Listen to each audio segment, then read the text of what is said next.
Hello everyone, welcome back to our NTT exam channel. तो आज हम अपना चैप्टर 11 करेंगे, play and early learning. Important chapter है, मोस्ट। यहाँ से डायरेक्ट प्रीवियस ईयर 2023 या 24 में जो एग्ज़ाम हुआ था उसमें डायरेक्टली यहाँ से क्वेश्चन आए थे। 3 से 4 क्वेश्चंस थे। तो शुरू करते हैं। लेके माँ सरस्वती का नाम।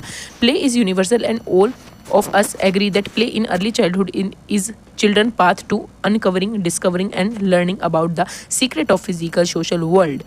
During childhood, new skills are developed or learned through different play activities. तो play activities के थ्रू ही बच्चे बहुत सारी skills और सभी डेवलपमेंट में आगे से आगे बढ़ चढ़ के हिस्सा भी लेते हैं, क्योंकि उन्हें खेल पसंद होता है और खेल के जरिए उनके सारे डेवलपमेंट के डोमेन कवर हो जाते हैं। It will ensure proper cognitive, social, emotional, physical development. Play lead to sound and holistic development of children. Definition of play: it is a creative process in which a child use the mind and body free from external imposed goal. दूसरी है choose an act or engagement with object, peer or just with themselves. तो play क्या है? एक creative process है जिसमें बच्चा अपने माइंड का, बॉडी का फ्रीली यूज़ करता है। एक्सटर्नल कोई भी उस पर दबाव नहीं होता। तो ये जनरल डेफिनेशन थी प्ले की, आपकी अंडरस्टैंडिंग के लिए। अब डेफिनेशंस दी हैं प्ले की इन सारे साइकोलॉजिस्ट ने, जो इम्पोर्टेंट है एग्जाम में। एज इट इज़ स्टेटमेंट उठा के दे देगा प्ले की और पूछेगा ये किसने दी है। तो आपको ये सभी स्टेटमेंट्स याद रखनी है एज इट इज़, क्योंकि पूरी एनआईएस में यही स्टेटमेंट है जो हमें एज इट इज़ दी गई हैं। डीएसएसबी में 1 ना 2 स्टेटमेंट्स पूछा जाता है, वो कहीं से भी पूछ सकता है, बट जो स्टेटमेंट हमारे सामने उनको तो हम एटलीस्ट याद कर लें। तो पियाजे ने कहा, पियाजे consist of response repeated purely for functional play. पियाजे क्या कहते हैं कि खेल में शुरू से ही व्यवहारिक आनंद की प्रतिक्रिया ही शामिल होती है। अब आप इनको कैसे याद रखेंगे? एक थोड़े की पॉइंट्स आपको डेफिनेशंस में से निकालने हैं। लाइक पियाजे ने प्ले के ऊपर क्या कहा है? Functional pleasure. तो पियाजे ने क्या कहा है? फंक्शनल प्लेजर प्ले से रिलेटेड है। अब पूरी डेफिनेशन याद कर सकते हो, वेल एंड गुड। मैं थोड़ा ट्रिक बता रही हूँ जो बच्चे याद नहीं कर पाते। तो पियाजे ने प्ले के ऊपर क्या कहा है? Functional pleasure. तो ये पॉइंट याद रख लो, एग्जाम में होगी तो आप देख लोगे। दूसरी फ्रोबेल ने क्या कहा है? Play has highly serious end of deep significant, not something trivial. खेल कोई मामूली चीज ना होकर अत्यंत गंभीर और बहुत महत्व माना है खेल को फ्रोबेल ने। तो मैंने डेफिनेशन आपको समझा दी है। तो इसमें क्या याद रखेंगे आप? Deep significant, highly serious. तो फ्रोबेल खेल को क्या मानते हैं? हाईली सीरियस और डीप सिग्निफिकेंट। पियाजे चाचा याद हो गए, functional pleasure, Froebel highly serious और डीप सिग्निफिकेंट। अब रोज की बात करते हैं। Joyful, spontaneous and creative activity in which man find his initiate. तो आपको ये याद रखना है, रोस मतलब रूस गया था, तो उसको क्या करना है? हमें मनाना है। जॉयफुल, स्पॉन्टेनियस, क्रिएटिव प्ले करवाना है। तो मतलब थोड़ी ट्रिक बता रही हूँ मैं आपको, आई नो थोड़ी सेंसलेस हैं, बट आपको इन्हीं ट्रिक से एग्जाम में याद रहेगा। अगर डेफिनेशन आ गई तो एकदम से टिक कर पाओगे। अब करते हैं ग्रोस की। ग्रोस क्या है? संपूर्ण से रिलेटेड है ग्रोस, है ना। Incentive practice without serious intent of activities that will later be essential to life. खेल आंतरिक गतिविधियों के गंभीर उद्देश्यों के बिना सहज अभ्यास है जो आगे चलकर जीवन के लिए आवश्यक होंगे। मतलब खेल में आंतरिक गतिविधि होती है बिना किसी गंभीर उद्देश्य के, कोई सीरियस इंटेंट नहीं होता, सहज अभ्यास होता है जो आगे चलकर जीवन के लिए आवश्यक है, later to be essential for life. तो आप ग्रोस को कैसे याद रखेंगे? Intensive practice without serious intent. ठीक है, ग्रोस क्या है? इंटेंसिव प्रैक्टिस करोगे तभी तो ग्रोस पूरे हो पाओगे। तो intensive practice without Groos intention. Stern ने क्या कहा है?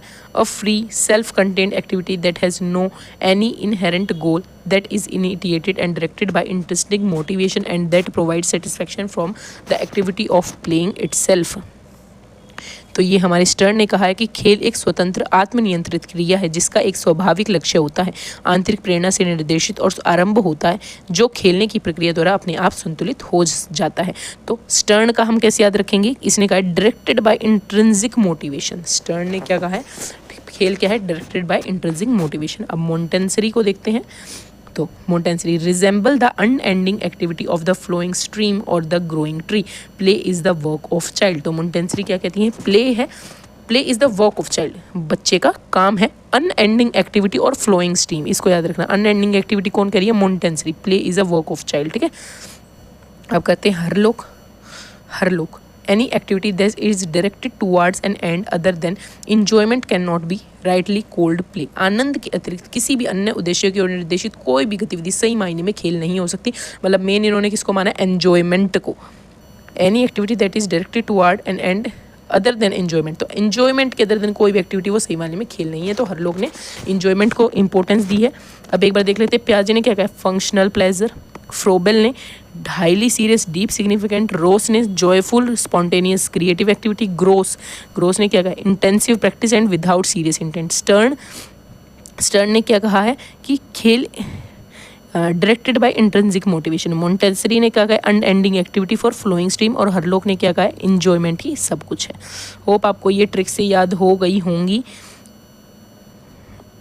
इस समय हमें एग्जाम में 1 नंबर चाहिए, तो किसी भी तरीके की ट्रिक अपनाकर हमें अपना 1 नंबर खींच लेना है।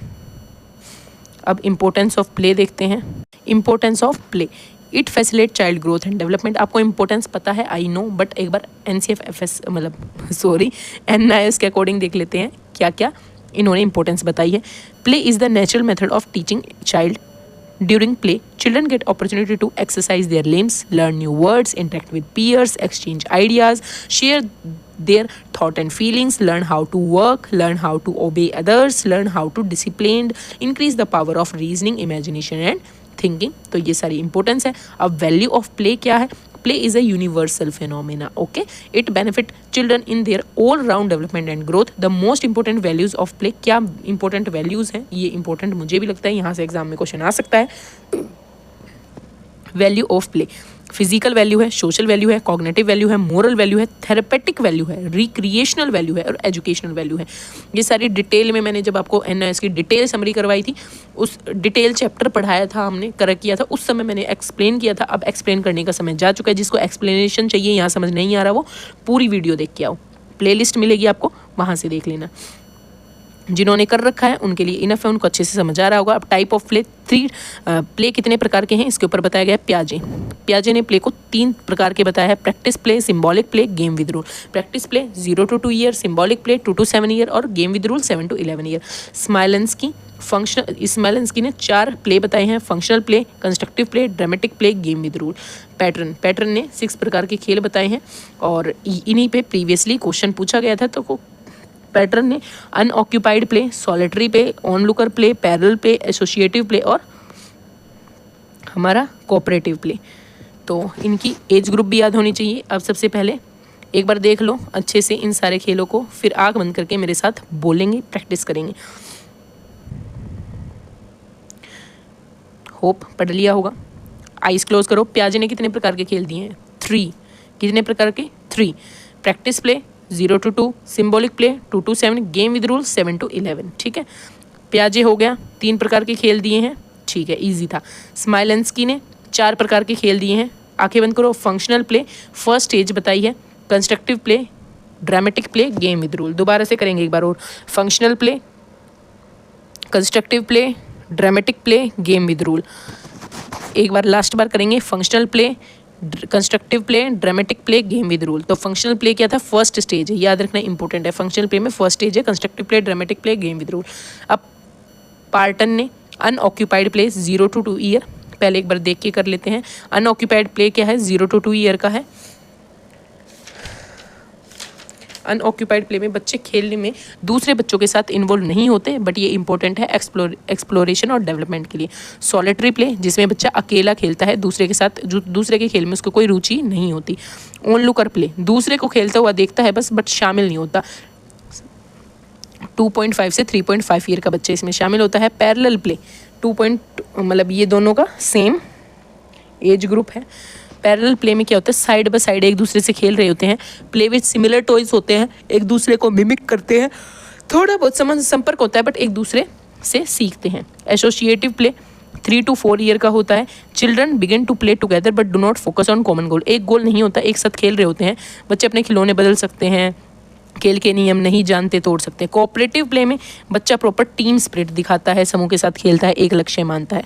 तो पैटर्न ने 6 प्रकार के खेल बताए हैं, 3-3 करके याद करते हैं। चलो, तो पहले 3 क्या है हमारे? Unoccupied play, solitary play, Onlooker play, ठीक है। फिर parallel play, associative play, cooperative play.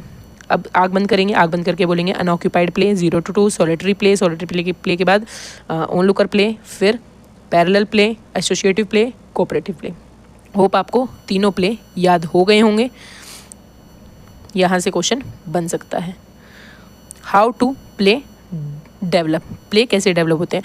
Play varies with age, play खेल के साथ बदलते हैं। Play change according to the biological, social, emotional and intellectual competencies. तो प्ले बायोलॉजिकली भी, सोशली, इमोशनली सबका इंपैक्ट पड़ता है। There are certain pattern and sequence in play behaviour the child display at the grow. अब age 0 to 2 years, age 2 to 5, 5 to 12 में खेल किस तरीके से बदलते हैं देखते हैं। Sensory motor play, repetition of sensory और मोटर एक्टिविटीज़ वाले खेल करता है। Play with object start at the age of 4 to 5 month. तो 4 to 5 मंथ में बच्चा प्ले विद ऑब्जेक्ट के साथ, ऑब्जेक्ट्स के साथ खेलना शुरू कर देता है। Symbolic play start after the first year. तो 1 साल के बाद कौन सा खेल शुरू हो जाता है, symbolic play. Social play start after 1.5 year. याद रखेंगे, इंपॉर्टेंट है। Age 2 to 5 year. During the period all play become more purposeful. तो पर्पसफुल बन जाते हैं। The size of the group, social play increase. Selective play and play mates according to child interest. Solitary play, parallel play and dramatic play are common. तो 2 to 5 year में कौन से खेल common होते हैं, सॉलिटरी प्ले, पैरेलल प्ले और dramatic play. तीनों play याद रखेंगे, solitary play, parallel play, dramatic play. Age 5 to 12 year में the play pattern become more systematic and regulated. The play pattern become more systematic and regulated. Play become logical and rule dominated हो जाते हैं। Start to play competitive and serious game with rule. Hope आपको ये समझ आ गया होगा। Setting up an environment conducive for play and early learning.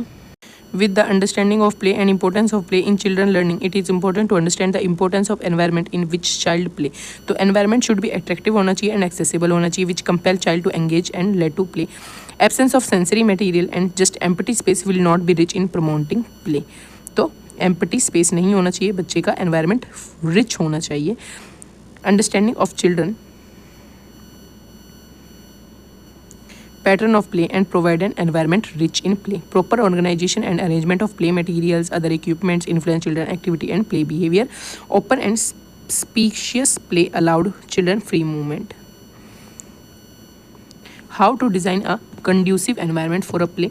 The main purpose of play is holistic development of the child. Environment should be appropriate to meet the purpose.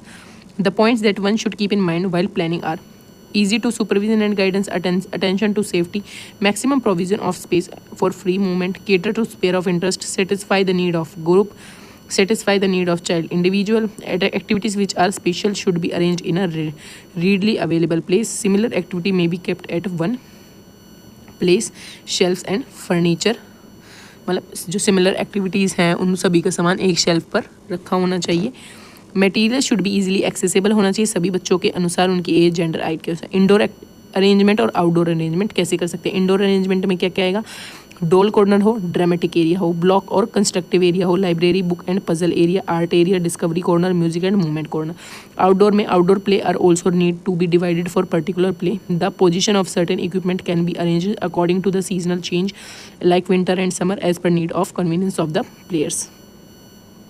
Certain play activities can be performed both indoor and outdoor. Play further can be divided as a group and individual play. तो play को ऐसे भी divide कर सकते हैं हम. Individual play होते हैं, चाइल्ड प्ले इंडिविजुअली, और ग्रुप प्ले होते हैं. ग्रुप प्ले में large group, medium group, small group. Large group में formed for teaching, story telling, music, dance, similar activities के लिए हो सकता है. मीडियम ग्रुप में 10 से 12 बच्चे होते हैं हमारे. Help for guidance and supervision, promote proper utilization of space and material. Small group certain less than 6 children होते हैं, 6 से कम बच्चे होते हैं. Individual attention and guidance, separate area to play different groups. तो कितने प्रकार के ग्रुप होते हैं, 3. Play based activity for all domains, cognitive, skill और activity. Cognitive डोमेन से रिलेटेड एक्टिविटी क्या हो सकती है, proper use of sense, concept formation, good और बैड आइडेंटिफिकेशन. एक्टिविटी क्या हो सकती है, puzzle, story completion, picture completion, science experiment, memory game, story, meaning making. ये लैंग्वेज में क्या हो सकती है, क्या स्किल्स, रीडिंग राइटिंग आ जाए बच्चे को, oral expression, listening skills and vocabulary. अब एक्टिविटी क्या हो सकती है, use of paper, pencil, slate, sand, crayon, paints, brush, picture book, magazine, newspaper, telling, stories, role play, creative drama, puppet play, doll play, ये सारे हो सकते हैं। अफेक्टिव में क्या स्किल्स हो सकती हैं? Develop interest, aptitude, appreciation, beauty, internalisation, value, how to share, take turn, social values. अब क्या एक्टिविटी करवा सकते हैं हम? Dramatisation, story, singing song, reciting poems in rhyme, imaginative speaking about something, group celebration, organising festival, cleaning the work place. अब psychomotor में क्या skills हैं? Develop fine and gross motor skill, development of physical and large muscle coordination, inculcate accuracy, precision and concentration. अब activity क्या हो सकती है इसमें? Pushing, pulling, throwing, catching, paddling, crawling, jumping, sketching, walking, rocking, swimming, sliding, rolling, hopping, kicking, free hand moving exercise, thread play, leaf, vegetable painting, ये सभी psychomotor में आ सकती हैं। साइकोमोटर में क्या होता है हमारा? कॉग्निटिव डोमेन भी कहते हैं, जिसमें हमारी hand related gross motor, fine motor skill relate होती हैं। अब रोल ऑफ अ टीचर क्या होता है? 4 रोल बताए गए थे, as a observer, as a facilitator, as a reviewer, as a organizer. तो ये 4 याद रखनी है। टीचर का रोल क्या होता है? ऑब्जर्वर, फैसिलिटेटर, रिव्यूअर और ऑर्गेनाइजर। आपका चैप्टर हो गया है फिनिश। इम्पोर्टेंट चैप्टर था। आपके 11 चैप्टर हो गए हैं फिनिश। होप आपकी तैयारी बेहतरीन चल रही होगी। अब हमारे 11 ही चैप्टर रह गए हैं, इनको भी हम जल्दी जल्दी कवर कर लेंगे। तो all the best for your exam. मेहनत लगन के साथ लगे रहिए। सभी का एग्ज़ाम माँ सरस्वती ज़रूर पूरा करवाएगी क्लियर।